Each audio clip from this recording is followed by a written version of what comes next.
Marta soltó el fajo de papeles sobre la mesa de madera vieja y sintió que el aire se le escapaba de los pulmones como si alguien le hubiera dado un golpe seco en el estómago. Afuera, el ruido de la ciudad seguía su curso, ajeno al silencio sepulcral que ahora inundaba su sala mientras veía el sello rojo de la notificación final.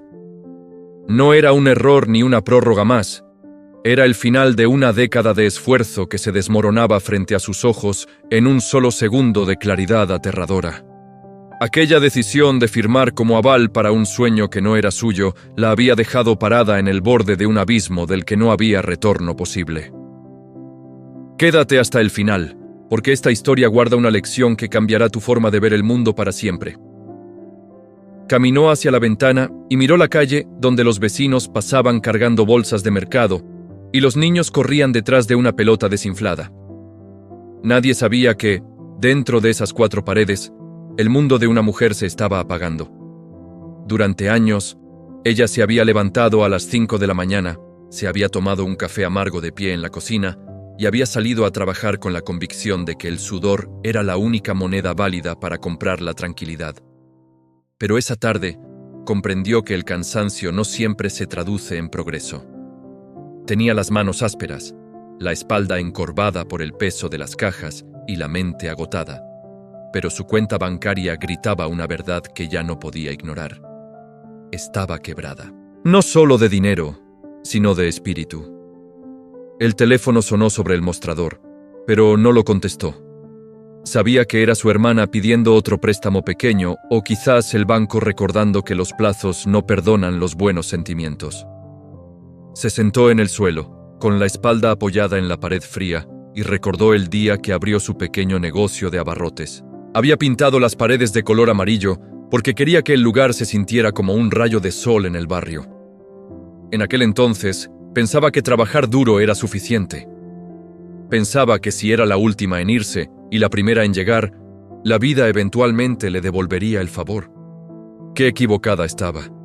La disciplina sin estrategia es solo una forma lenta de agotarse. Pasaron los días y la realidad empezó a morder con más fuerza. La tienda, que antes era su orgullo, se convirtió en una cárcel de estantes vacíos. Cada vez que un cliente entraba preguntando por algo que ella no podía reponer, sentía una punzada de vergüenza que le recorría el cuello. «No tengo. Volvía mañana», decía con una sonrisa falsa que se le iba agrietando con las semanas. El carnicero de la esquina, un hombre mayor llamado Don Julián, que siempre le regalaba un hueso para el caldo, la miró un jueves por la tarde y le dijo que tenía los ojos apagados. Marta le respondió que solo estaba cansada, pero ambos sabían que era mentira. El cansancio se cura con sueño, pero la derrota se queda pegada a la piel como el aceite quemado. Una noche, mientras intentaba cuadrar las cuentas con una calculadora que tenía los números borrados por el uso, se dio cuenta de que debía más de lo que su inventario valía. La traición de su socio, aquel primo al que le había confiado las llaves y la confianza, no fue un evento explosivo, sino un goteo constante de pequeñas mentiras. Unos billetes que faltaban aquí, una factura no pagada allá, hasta que el agujero fue tan grande que no hubo tierra suficiente para taparlo. Marta recordó la voz de su madre diciendo que la familia es lo primero, y se preguntó si ese consejo era el que la había hundido en la miseria. La soledad empezó a pesarle más que la deuda. Sus amigos, esos que siempre estaban listos para las carnes asadas del domingo cuando a ella le iba bien, dejaron de llamar. Las invitaciones se esfumaron y el silencio del teléfono se volvió ensordecedor. Se encontró caminando por el parque del barrio, viendo a la gente gastar dinero en helados y juguetes, sintiéndose como un fantasma que ya no pertenecía a ese mundo de consumo. Se sentó en una banca y contó las monedas que le quedaban en el bolsillo. Eran 12 pesos. 12 pesos para terminar la semana. Se rió, pero no fue una risa de alegría, sino esa carcajada seca que sale cuando ya no tienes nada más que perder. Esa misma noche, la luz de su casa parpadeó y se apagó. No era un fallo del sector, era el corte por falta de pago. Marta no buscó velas. Se quedó sentada en la oscuridad, dejando que sus ojos se acostumbraran a las sombras. El hambre era un nudo en su garganta, pero el orgullo herido le dolía mucho más. Se preguntó en qué momento exacto había perdido el rumbo. Había seguido todas las reglas que le enseñaron. Había sido honesta, puntual y trabajadora. ¿Por qué entonces estaba sentada en la sombra de su propia sala sin poder prender una bombilla? Al día siguiente, tuvo que enfrentar la humillación de cerrar la tienda definitivamente.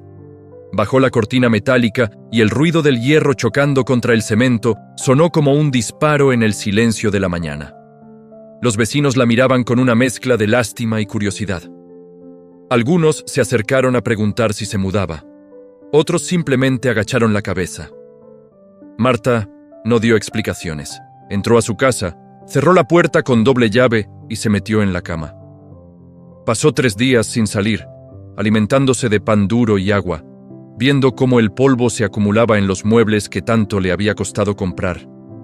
Fue en ese valle de sombras donde la transformación empezó a gestarse, aunque ella aún no lo sabía. El dolor absoluto tiene una ventaja sobre la comodidad, y es que te quita el miedo. Cuando ya no tienes nada que proteger, dejas de preocuparte por el qué dirán. En su 4.º día de encierro, se levantó y se miró al espejo del baño. Tenía ojeras profundas y el cabello revuelto, pero sus ojos ya no estaban apagados. Estaban secos, duros como piedras. Se lavó la cara con agua fría y tomó una decisión. No iba a buscar otro empleo de salario mínimo para pagar deudas que nunca terminaría de cubrir. Iba a cambiar la forma en que su mente entendía el valor de las cosas. Salió a la calle con su mejor blusa, aunque estuviera un poco desgastada, y caminó hasta la biblioteca pública del centro. No tenía dinero para internet, pero allí el acceso era gratuito. Se sentó frente a una pantalla vieja y empezó a buscar. No buscó cómo ahorrar, buscó cómo se construye el flujo de caja. No buscó cómo sobrevivir, buscó cómo se escala un negocio sin capital propio. Los términos eran nuevos y a veces sentía que le hablaban en otro idioma, pero se obligó a quedarse allí hasta que la biblioteca cerró. Al salir, el aire de la noche se sentía distinto. Ya no era el aire de la derrota, sino el aire de quien está trazando un mapa en territorio enemigo. Durante las semanas siguientes, Marta se convirtió en una sombra en la ciudad. Trabajaba en lo que fuera durante el día para juntar lo básico para comer. Limpió casas, cargó bultos en el mercado, ayudó a lavar platos en un restaurante de paso. Pero cada peso que ganaba ahora tenía un propósito diferente. Ya no era dinero para gastar, era capital de aprendizaje. Por las noches, seguía estudiando bajo la luz de las farolas del parque cuando no tenía electricidad en casa. Empezó a observar a los dueños de los negocios grandes de la zona. Ya no los miraba con envidia, sino con ojos de cirujano. ¿Por qué ese restaurante siempre estaba lleno? ¿Cómo gestionaba el dueño de la ferretería su inventario? ¿Cuál era el truco detrás del flujo de clientes en la farmacia? Se dio cuenta de que su error anterior no había sido la falta de esfuerzo, sino la falta de observación. Había estado tan ocupada trabajando en su negocio que nunca se detuvo a pensar en el negocio. Era una empleada de sí misma, atrapada en una rueda de hámster. La revelación fue dolorosa porque significaba aceptar que sus años de sacrificio habían sido mal enfocados. Pero también fue liberadora. Si el problema era la estrategia, la solución estaba en sus manos, no en la suerte ni en la economía del país. Un martes lluvioso se encontró con don Julián en la parada del autobús. El hombre la vio más delgada, pero notó algo diferente en su postura. «Marta, ¿te has rendido?», le preguntó con esa voz ronca de fumador. Ella lo miró fijo y le respondió que no, que solo se estaba retirando para tomar impulso. El viejo sonrió y le dijo que tuviera cuidado, porque la ambición a veces quema más que el sol. Marta asintió. Se subió al transporte y mientras veía las gotas de lluvia resbalar por el vidrio, entendió que el fuego que sentía por dentro ya no era de ira, sino de una determinación fría y calculadora. Había empezado a notar una oportunidad en un sector que todos ignoraban por ser sucio y agotador. En los alrededores de las zonas industriales, los trabajadores perdían mucho tiempo buscando comida nutritiva y económica. Todos vendían grasas y frituras, pero nadie ofrecía algo que les permitiera seguir trabajando con energía 8 horas más. Marta no tenía dinero para un local, ni para permisos, ni para empleados. Solo tenía una olla grande, sus manos y una idea que no la dejaba dormir. Empezó a cocinar en su casa, usando las pocas especias que le quedaban y productos que compraba al final del día cuando los precios bajaban. El primer día salió con 10 porciones individuales envueltas en papel de estraza. Se paró frente a la puerta de una fábrica de textiles justo cuando sonaba el silbato de salida del turno matutino. Sintió el impulso de esconderse cuando vio a los hombres salir con sus caras manchadas de grasa y sus hombros caídos. El miedo al rechazo era una pared gigante. ¿Y si nadie compraba? ¿Y si se burlaban de ella? Pero recordó el sello rojo en el papel de la deuda y el miedo se transformó en combustible. Se paró derecha y ofreció su producto con una voz clara y firme. No vendió nada en la primera media hora. El sudor le bajaba por la espalda y el peso de la canasta le lastimaba el brazo. Justo cuando estaba por darse por vencida y volver a casa, un hombre joven se detuvo. La miró a ella, miró la comida y preguntó el precio. Marta le dio una cifra que apenas cubría los costos, pero añadió algo más. Le dijo que si no le gustaba, no tenía que pagarle al día siguiente. El hombre aceptó el trato por pura curiosidad. Al ver eso, otros 2 se acercaron. Vendió 5 porciones esa tarde. Volvió a su casa con unos pocos billetes arrugados, pero por primera vez en meses no sentía que estaba cavando un hoyo, sino que estaba poniendo un ladrillo. Esa noche, en lugar de descansar, Marta sacó una libreta vieja y anotó cada centavo. Restó el costo del gas, de los ingredientes y del transporte. El margen era mínimo, casi ridículo, pero era positivo. No se permitió el lujo de comprarse un dulce o un refresco. Comió lo que había sobrado y guardó el resto del dinero en un frasco escondido bajo el colchón. Sabía que el valle de la muerte no se cruza en un día, y que la disciplina más difícil no es la que se aplica cuando todos te ven, sino la que mantienes cuando estás sola y el hambre te pide que te rindas un poco. Marta se despertó antes de que el sol lograra atravesar la cortina gris de su habitación. Sus manos, que antes eran suaves, ahora tenían pequeñas cicatrices de quemaduras de aceite y cortes de cuchillo que sanaban lentamente. No le importaba. Cada marca era un recordatorio de que estaba viva y peleando. El frasco bajo el colchón había dejado de ser un recipiente pequeño para convertirse en una caja de madera que escondía con celo. Pero el dinero seguía siendo un número que apenas alcanzaba para lo básico. Ella sabía que vender 10 comidas al día no la sacaría de la pobreza, solo la mantenía en una pausa prolongada. Necesitaba volumen, pero el volumen requería una inversión que no tenía.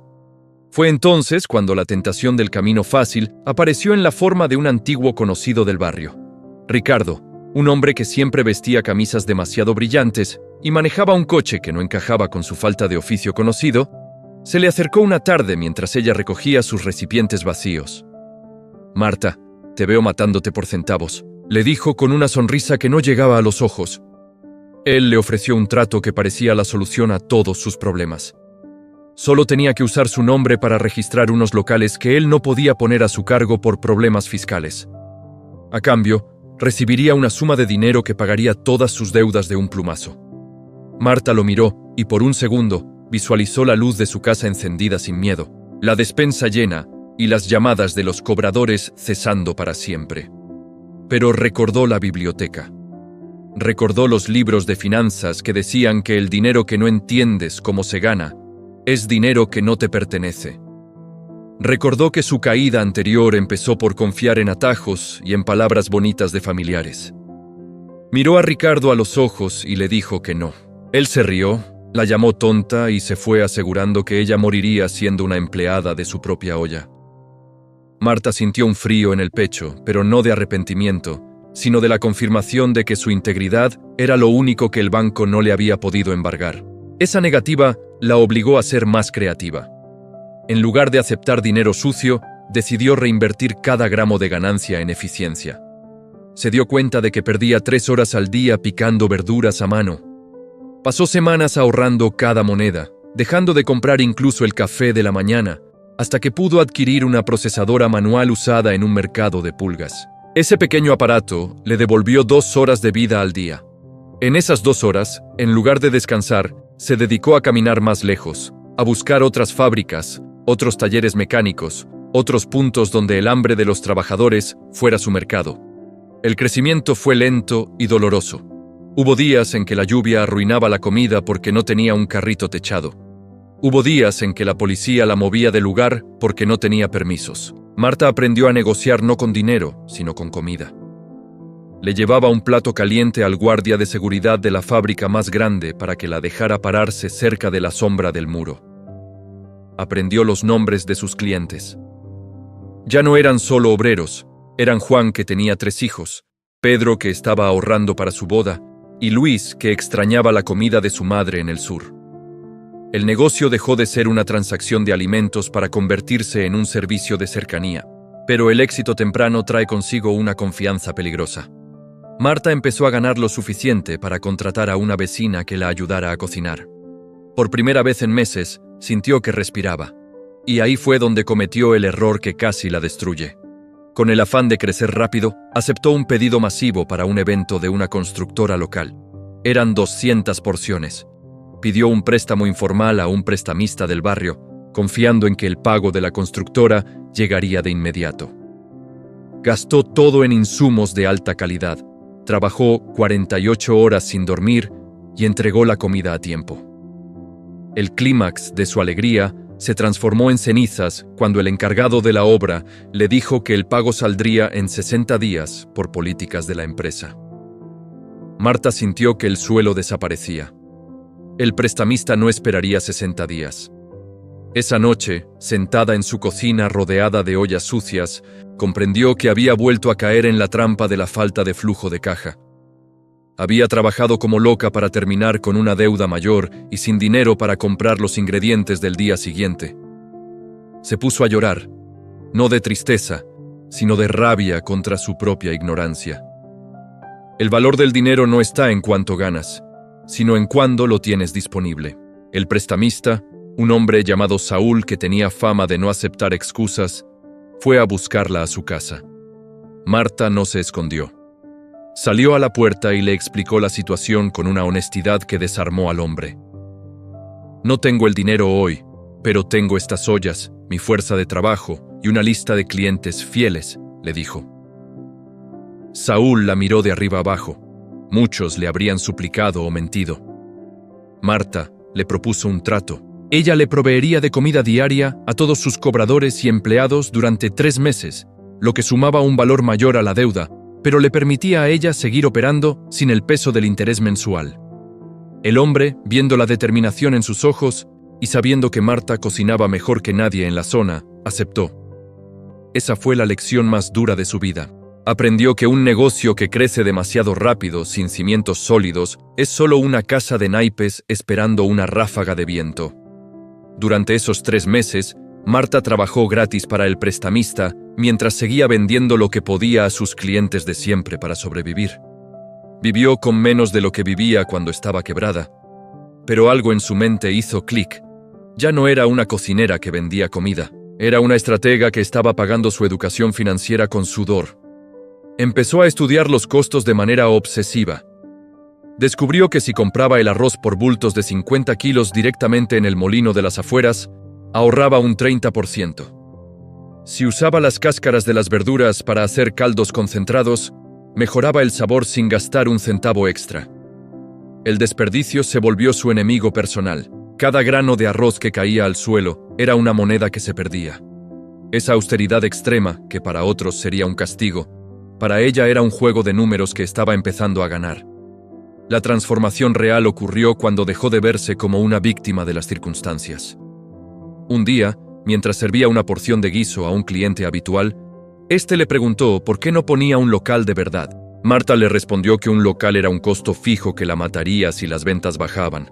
Le explicó que prefería tener 5 carritos móviles en diferentes fábricas que un solo local elegante. En ese momento, Marta se dio cuenta de que ya hablaba como una empresaria. Ya no pensaba en el hoy, sino en la estructura del mañana. Había aprendido que la riqueza no es tener mucho dinero, sino tener sistemas que generen valor de manera constante. Sin embargo, el Valle de la Muerte todavía tenía una prueba más. La salud de su cuerpo empezó a pasarle factura. Tantos años de esfuerzo físico, de dormir poco y comer mal, estallaron en una fiebre que la mantuvo en cama una semana entera. Sin ella, el negocio se detuvo. Su ayudante no sabía negociar con los proveedores y los clientes. Al no verla, se fueron a otros puestos.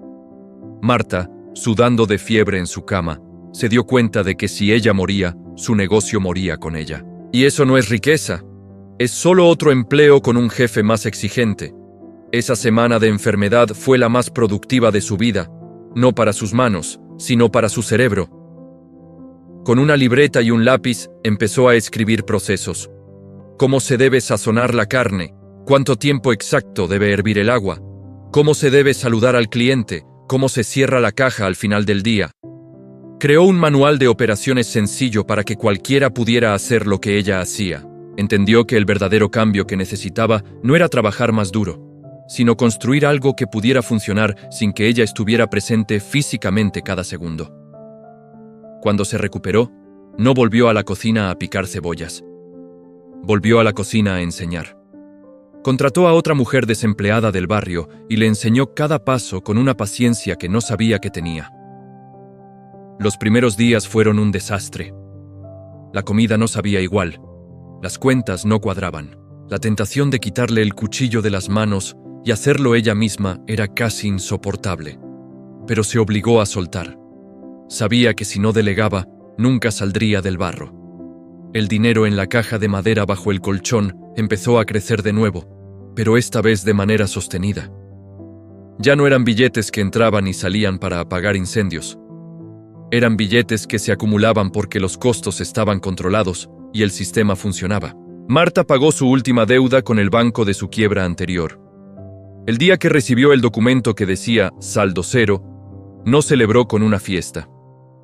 Fue a la biblioteca, devolvió los libros que había estado consultando y donó una pequeña cantidad de dinero para que compraran libros nuevos sobre finanzas y administración. Sentada en el parque, el mismo donde una vez contó 12 pesos con desesperación, miró a su alrededor. Ya no se sentía un fantasma. Se sentía la arquitecta de su propia realidad. Había construido un pequeño imperio de 3 carritos que daban de comer a cientos de trabajadores y empleo a 4 mujeres de su comunidad. Pero lo más importante no era el dinero, sino la calma. Esa paz mental que viene de saber que, si todo se perdiera mañana, ella ya tiene el conocimiento para levantarlo de nuevo. El conocimiento es el único activo que no se puede embargar. Pero el destino tenía un último giro preparado. Justo cuando Marta planeaba expandirse a la zona norte de la ciudad, recibió una notificación del ayuntamiento. Una nueva ley de urbanismo prohibía los puestos móviles en las cercanías de las zonas industriales para dar paso a grandes concesiones de cafeterías corporativas. Su modelo de negocio, ese que tanto le había costado construir, estaba a punto de ser declarado ilegal. Sus empleadas la miraron con miedo, esperando que ella tuviera la respuesta. Marta sintió que el viejo pánico intentaba trepar por su garganta, pero esta vez su mente reaccionó de forma distinta. Ya no se preguntó por qué me pasa esto a mí, sino cómo puedo usar esto a mi favor. Miró el documento oficial, leyó entre líneas y encontró una pequeña cláusula sobre los servicios de catering para empresas privadas. Una sonrisa lenta apareció en su rostro. La dificultad no era el final, era la señal de que era hora de subir de nivel una vez más. Lo que parecía un muro era en realidad el escalón hacia algo mucho más grande de lo que jamás había imaginado. Marta no se quedó sentada esperando a que llegaran los inspectores a ponerle sellos de clausura a sus carritos. Esa misma tarde, reunió a sus 4 empleadas en la cocina de su casa. Las vio asustadas, con el miedo de quien sabe que el pan de sus hijos depende de un permiso municipal. Marta les habló con una calma que ella misma se sorprendió de tener. Les dijo que las reglas habían cambiado, pero que ellas eran las que mejor conocían el hambre de los trabajadores. El plan era sencillo, pero audaz. No iban a pelear contra el ayuntamiento por un pedazo de banqueta. Iban a entrar directamente a las fábricas, no como vendedoras ambulantes, sino como socias estratégicas de productividad. Pasó las siguientes 72 horas redactando una propuesta formal. Ya no usaba términos como comida casera o buen sabor. Usó términos como reducción de tiempos de traslado, mejora del clima laboral y nutrición balanceada para disminuir accidentes de trabajo. se puso su único traje formal, el mismo que guardaba desde los días de su quiebra, y pidió una cita con el gerente de recursos humanos de la textilera más grande de la zona. El hombre, un tipo acostumbrado a tratar con proveedores de corbata, la recibió con escepticismo. Marta no le pidió permiso para vender. Le mostró un gráfico de cuánto dinero perdía la empresa cada vez que un obrero salía a la calle a buscar comida y regresaba tarde o con malestar estomacal por la grasa de los puestos informales. El gerente se quedó en silencio mirando los números que Marta había anotado en su libreta. Ella le propuso una prueba de una semana. Ella se encargaría de montar un comedor interno express en un espacio subutilizado de la planta. La empresa no tendría que pagarle nada, solo darle el espacio y el acceso a la electricidad. Ella cobraría directamente a los empleados, pero a un precio preferencial acordado. Si al final de la semana la productividad no mejoraba o los empleados no estaban satisfechos, ella se retiraba sin hacer preguntas. El hombre, intrigado por la seguridad de esa mujer que hablaba de márgenes y eficiencia con tanta naturalidad, aceptó el trato. Esa semana fue un torbellino de actividad. Marta y su equipo transformaron un rincón gris de la fábrica en un oasis de limpieza y olor a hogar. No solo servían comida, servían dignidad. Los obreros, que antes comían sentados en la acera esquivando el humo de los buses, ahora tenían mesas limpias y una sonrisa que los llamaba por su nombre. Al cuarto día, el sindicato de la fábrica se acercó a Marta para agradecerle personalmente. Al séptimo día, el gerente de recursos humanos la llamó a su oficina. No solo quería que se quedara, quería que replicara el modelo en las otras 3 plantas que la corporación tenía en la ciudad vecina. Ese fue el momento en que Marta dejó de trabajar por dinero y empezó a construir verdadera riqueza. El contrato con la textilera le dio la solvencia necesaria para formalizar su empresa. Ya no era Marta la de los carritos, era Nutrición y Progreso, una sociedad anónima con visión de expansión. Pero el camino no fue una línea recta hacia arriba. Con el crecimiento vinieron problemas de una magnitud que nunca había enfrentado. Logística, seguros sociales, impuestos complejos y la gestión de un equipo que creció de 4 a 40 personas en menos de un año. Hubo una noche en la que un camión de suministros se volcó en la carretera y dejó a 2 de sus comedores sin insumos para el turno de la mañana. Marta recibió la noticia a las 2 de la madrugada. Años atrás, se habría puesto a llorar o habría intentado cargar las cajas ella misma. Ahora, levantó el teléfono y activó un plan de contingencia que ya tenía diseñado. Llamó a un proveedor local alternativo, autorizó un pago extraordinario por entrega inmediata y a las 6 de la mañana, el desayuno estaba servido como si nada hubiera pasado. La riqueza no es no tener problemas, es tener los recursos y la mentalidad para resolverlos sin que el sistema colapse. Su antiguo socio, el primo que la había traicionado años atrás, apareció un día en su oficina. Venía con la ropa gastada y una historia de mala suerte, buscando un puesto de gerente o un préstamo personal. Marta lo escuchó con atención, sin odio, pero sin nostalgia. Le ofreció un puesto como ayudante de limpieza en uno de los comedores más alejados. Le dijo que ahí podía empezar desde abajo, demostrando honestidad y esfuerzo, tal como ella lo había hecho. El hombre se indignó y se fue insultándola. Marta volvió a sus papeles con una sonrisa triste. Comprendió que hay personas que prefieren ser víctimas en la miseria que protagonistas en el esfuerzo. La riqueza también es tener el criterio para elegir a quién dejas entrar en tu vida. Con el tiempo, Marta empezó a diversificar. Ya no solo eran comedores industriales. Identificó que las familias de los obreros necesitaban educación financiera básica para no caer en las mismas trampas de deuda que ella sufrió. Creó una fundación pequeña, financiada con un porcentaje de las utilidades de su empresa, donde expertos daban charlas sobre ahorro y presupuesto familiar. Sus empleados eran los primeros en recibir estas capacitaciones. Marta sabía que un empleado con finanzas sanas es un empleado más enfocado y leal. Estaba construyendo un ecosistema donde todos ganaban. Un domingo por la tarde, Marta decidió caminar por su antiguo barrio. Pasó frente al local amarillo que una vez fue su sueño y que ahora era una peluquería con mucha clientela. Se encontró con don Julián, el carnicero, que ya estaba muy viejo y caminaba apoyado en un bastón. El hombre no la reconoció al principio. Marta se acercó. Lo saludó por su nombre y le dio las gracias por aquel hueso para el caldo que le regalaba cuando ella no tenía nada. Don Julián sonrió con sus pocos dientes y le dijo que siempre supo que ella no era de las que se quedan en el suelo. Le preguntó si ahora era rica. Marta lo pensó un momento. Miró sus manos, que ya no tenían heridas abiertas, pero sí la firmeza de quien sabe mandar, y le respondió que sí, que era rica porque ya no le tenía miedo al mañana. La riqueza de Marta no se medía en el coche que ahora la esperaba a 2 calles, ni en la casa con jardín que había comprado para que su madre viviera tranquila.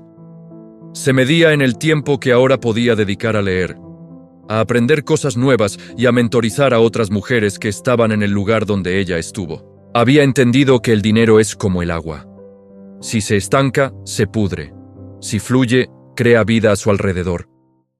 Ella era el cauce de ese río. Un día, el ayuntamiento la invitó a dar una charla para jóvenes emprendedores. Se paró frente a un auditorio lleno de rostros ansiosos, muchos de los cuales buscaban la fórmula mágica del éxito rápido. Marta no les habló de motivación barata ni de sueños imposibles. Les habló de la disciplina de anotar cada centavo, del valor de decir no a los atajos y de la importancia de construir procesos antes que buscar ganancias. Les contó cómo trabajó duro durante años sin ver resultados, hasta que cambió una sola cosa. Dejó de trabajar para el dinero y obligó al dinero a trabajar para ella a través de la organización y el conocimiento. Al terminar su discurso, un joven levantó la mano y le preguntó cuál era el secreto para no rendirse cuando todo parece perdido.